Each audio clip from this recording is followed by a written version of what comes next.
en nuestra experiencia cotidiana observamos que no todas las sustancias se calientan exactamente igual. Hay sustancias que enseguida aumentan mucho su temperatura y otras, sin embargo, que lo hacen de forma mucho más lenta. Por ejemplo, en la cocina tenemos ejemplos claros. Cuando ponemos a hervir agua, tarda mucho tiempo en ponerse a hervir, mientras que la misma cantidad de aceite enseguida, o mucho más rápido al menos, empieza a hervir. Es decir, diferentes sustancias varía su temperatura a ritmos diferentes.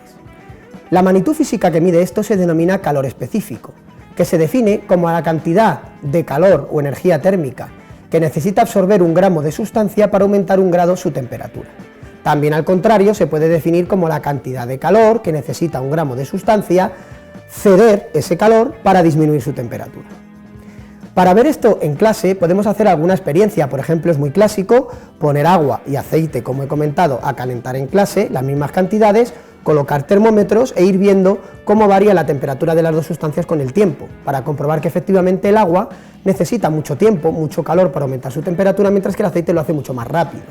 Incluso esto podría servir para hacer una representación gráfica de cómo cambia la temperatura frente al tiempo y así de paso tomar datos, hacer una tabla, realizar un gráfico y analizar lo que estamos viendo ahí. Pero aquí vamos a hacer ahora una experiencia mucho más sencilla. Veamos qué ocurre con este globo. Vamos a poner el mechero debajo. Vemos que, sorprendentemente para todos, el globo explota. ¿Por qué no explota? La respuesta es que el globo está lleno de agua. Y es que el agua es realmente la sustancia que tiene un mayor calor específico de la gran mayoría que nos encontramos a nuestro alrededor. En concreto, el agua necesita una caloría por cada gramo para aumentar 1 grado centígrado su temperatura, y una caloría es una cantidad de energía bastante alta. Por eso el agua se denomina que es el refrigerante universal.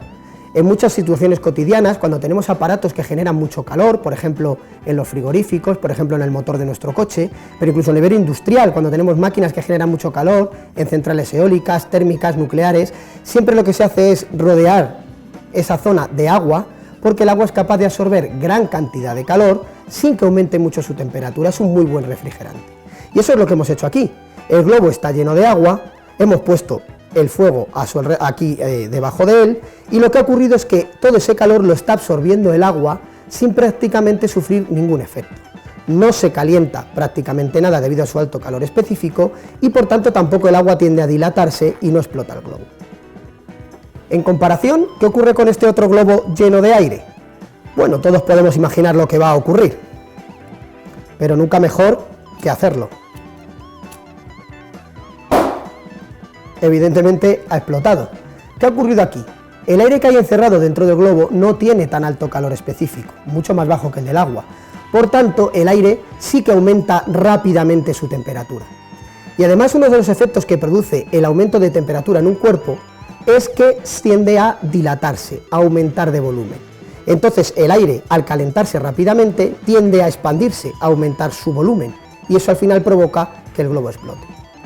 Así pues, en esta experiencia podemos discutir dos conceptos muy interesantes que se trabajan tanto en educación primaria como secundaria. ¿Qué efecto produce el calor en los cuerpos? Por un lado, varía su temperatura, resaltamos el alto calor específico del agua, que es muy importante. Por otro lado, la dilatación térmica, en este caso el aire, que rápidamente se expande y hace que el globo explote. Esperamos que estas experiencias os hayan gustado.